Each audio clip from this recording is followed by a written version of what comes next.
जी hello दोस्तों, मैं हूं कमर सीमा। और उम्मीद है आप लोग ठीक होंगे। दोस्तों, बड़ी एक जिसे कहते हैं ना, अचंभे की खबर है।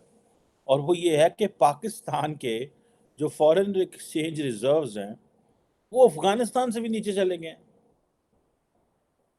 अब ये तो हमें समझ आ रही है कि पाकिस्तान डिफॉल्ट नहीं कर रहा। ये तो आप जिससे भी बात करें, इकोनॉमिस्ट से, जिनसे भी, इकोनॉमी से, मैंने भी बहुत सारे लोगों से बात भी की है, पढ़ा भी है। पाकिस्तान डिफॉल्ट नहीं कर रहा, लेकिन वो पंजाबी कहते ने पल्ले कख नहीं रहा। That is a challenge. Means कि रहा कुछ नहीं। मतलब हर हर रोज यही बात हो रही है।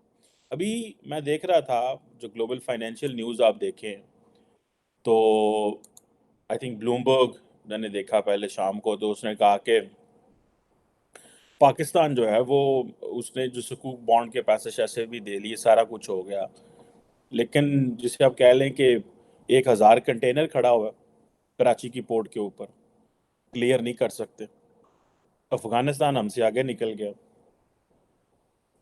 गूगल की पेमेंट्स नहीं दे सकते जो एप्लीकेशंस परचेज कर रहे हैं। पास अपने न्यूक्लियर वेपन्स हैं।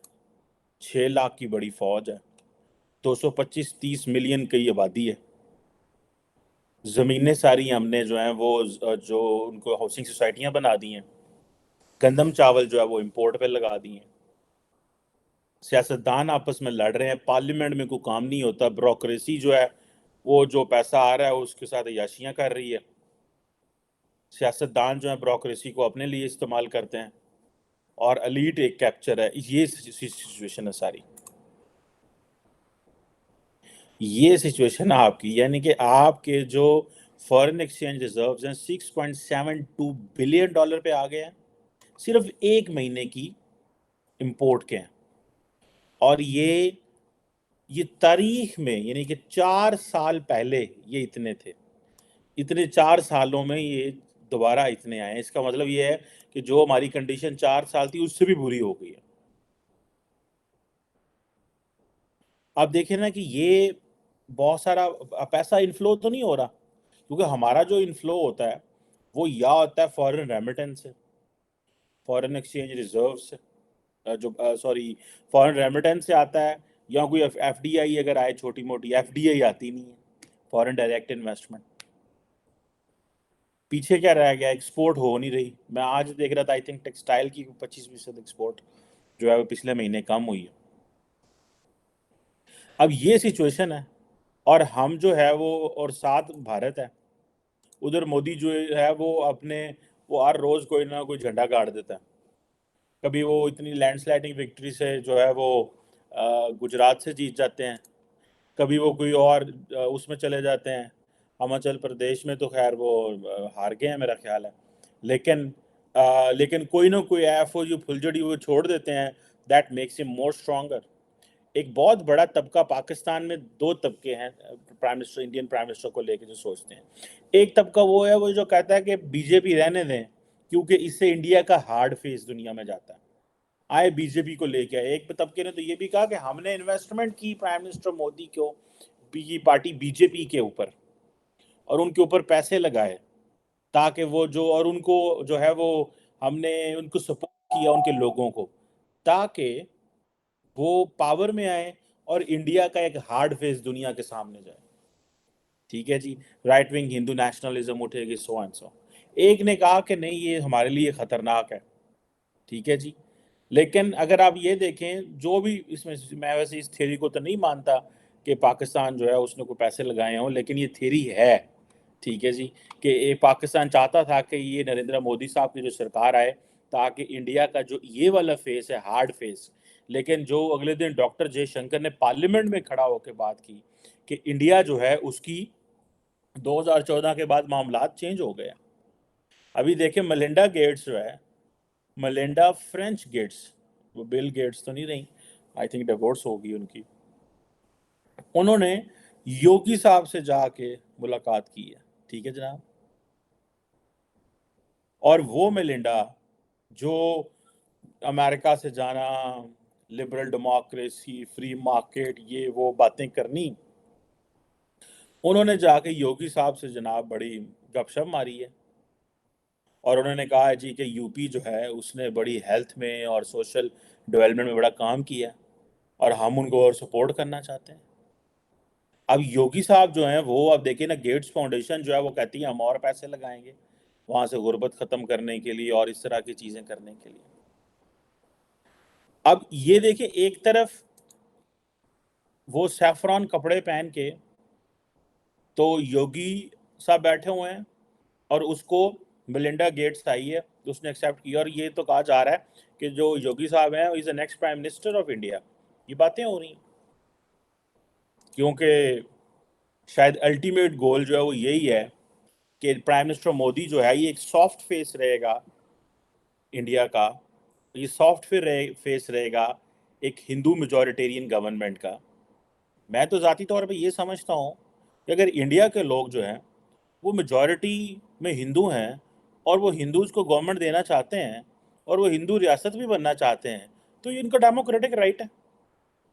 जिस तरह पाकिस्तान के लोगों का डेमोक्रेसी या मेजॉरिटी होने के नाते ये राइट है कि यहाँ पे इस्लाम हो या इस्लामी रियासत हो, इस तरह इंडिया के लोगों का भी ये हक है। उनको आप मना तो नहीं कर सकते कि जी ठीक है, आप जो दुनिया की बाकी डेमोक्रेसी हैं, पाकिस्तान डेमोक्रेसी हो के इस्लामिक रियासत बनना चाहता है, इंडिया डेमोक्रेसी हो के अगर राइट विंग हिंदू नेशनलिज्म लेके आना चाहता, तो उनको हक होना चाहिए। लेकिन दुनिया ने सारा एक्सेप्ट कर लिया।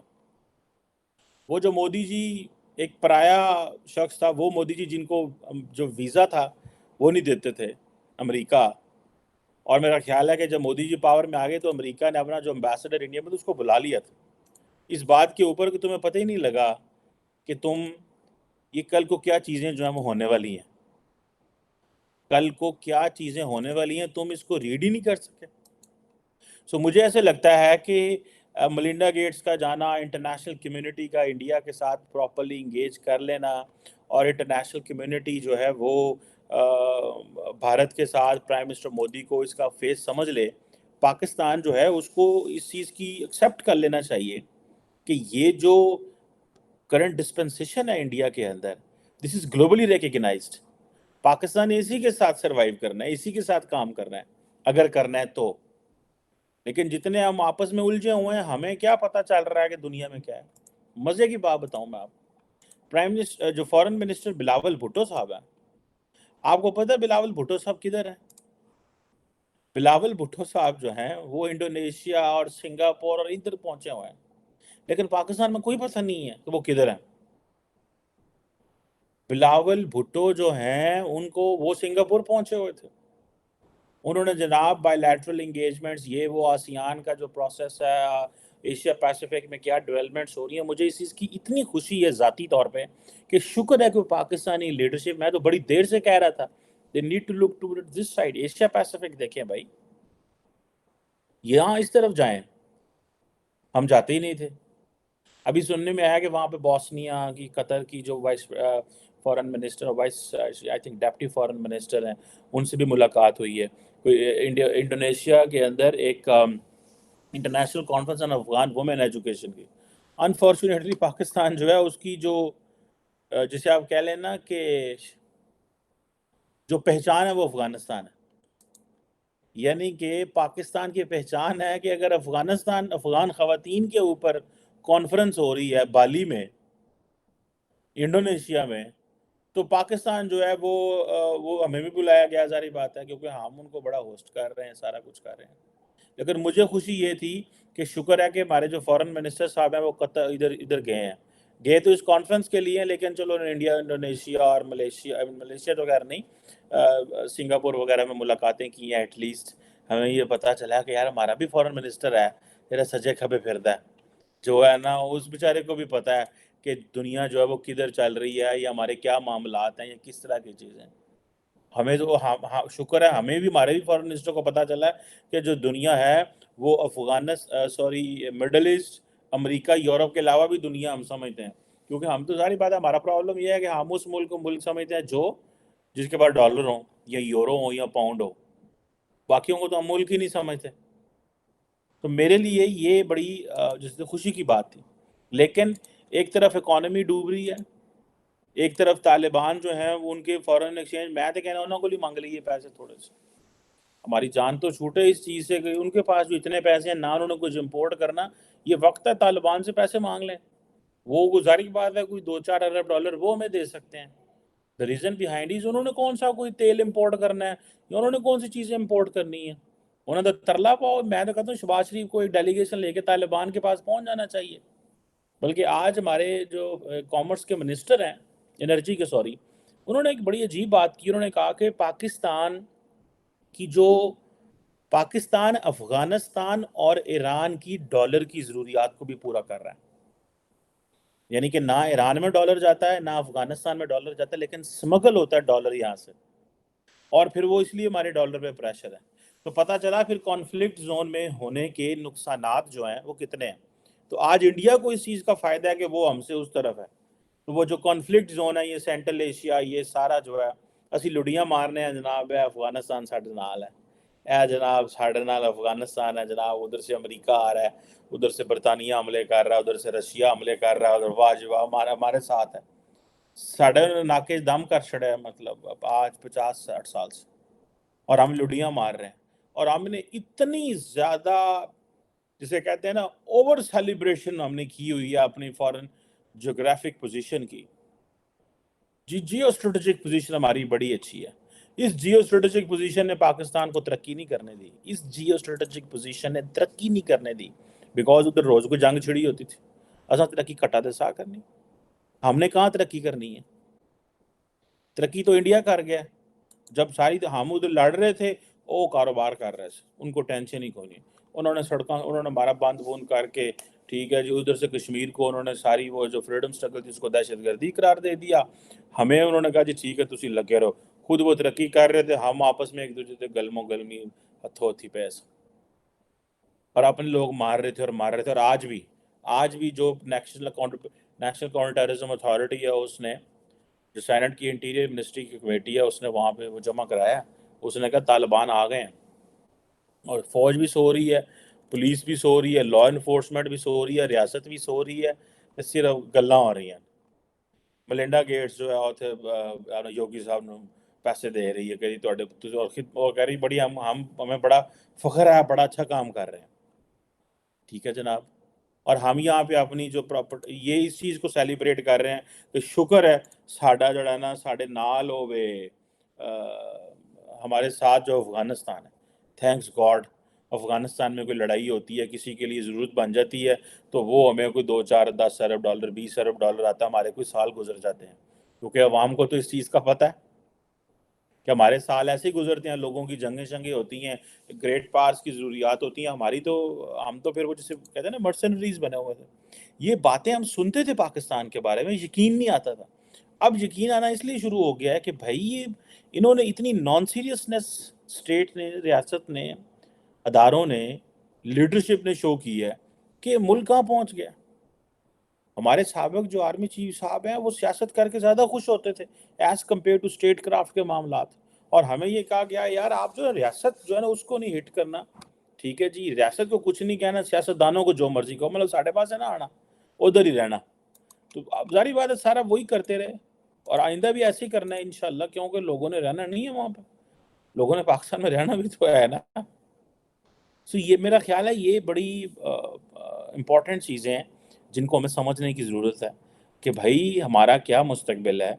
हमने इसी तरह ही लड़ते रहना है। तालिबान के पास डॉलर ज़्यादा है, तालिबान की वजह से हमारी अफगान वुमेन की वजह से कॉन्फ्रेंस उधर हुई है।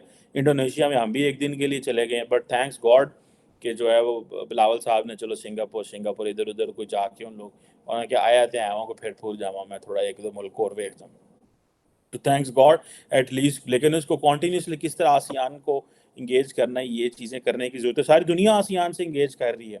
मैंने एक दफ़ा पाकिस्तान के जो फॉरेन ऑफिस के एक दोस्त थे उनसे पूछा, मैंने कहा ये हम आसियान से और ये इनसे क्यों नहीं? उन्होंने कहा हमारी कैपेसिटी कोई नहीं है, उधर बड़ी कॉम्पिटेटिव मार्केट है। भारत के बिजनेसमैन तो बड़ा कॉम्पिटिशन करते हैं, हमारा कॉम्पिटिशन नहीं करते। हम तो अपने बिजनेसमैन को एक फेवरेबल इन्वायरमेंट देते हैं, तमाम मामला चल देने। सो ये चीज़ें जो है मैं समझता हूँ दिस इज़ वेयर हम जो है ना वो फंसे हुए हैं, और हमें इस चीज़ की समझ नहीं आ रही कि हमने कैसे जाना है। और जैसे ये बताया कि 3 अरब डॉलर तो हमने सऊदी अरब से दोबारा मांग लिए हैं। यानी कि इमेजिन करें कि सऊदी अरब के जो एम्बेसडर हैं वो पाक इस्लामाबाद में इतने ज़्यादा इम्पोर्टेंट हैं कि वो जो है वो फेवर दे रहे होते हैं कि हम पाकिस्तान को जो है ना डिफ़ॉल्ट नहीं करने देंगे, हम ये नहीं करेंगे, वो नहीं करेंगे। अब कितनी को देर सऊदी अरब देगा पैसे, ये एक क्वेश्चन है। 6 7 8 अरब डॉलर कहते हैं कम है, कौन कौन वो पैसे देगा, किस किस से लेके आएंगे, ये बड़े इंपॉर्टेंट क्वेश्चन है। लेकिन तालिबान के फॉरेन एक्सचेंज रिजर्व हमसे ज़्यादा होना is a news. Melinda Gates का योगी साहब से मिलना, और योगी के ऊपर ये वेस्ट की स्टैंप है कि ठीक है योगी साहब ही आ जाएंगे तो कोई टेंशन नहीं। एक वक्त था कि दुनिया मोदी जी को बर्दाश्त नहीं करती थी, अब योगी जी को भी बर्दाश्त करने के लिए तैयार बैठी हुई है, बिकॉज दे नो कि भाई ये they are he is the future, he is India's future. ये इंडिया ने ये फैसला कर लिया कि हमें इनकी चाहिए, इनकी ज़रूरत है। लेकिन हमारा फ्यूचर जो है वो तालिबान के साथ और अफगानिस्तान के साथ है, पर हमें समझ नहीं आ रही हमने करना क्या। देखते हैं क्या होता है। Thank you very much.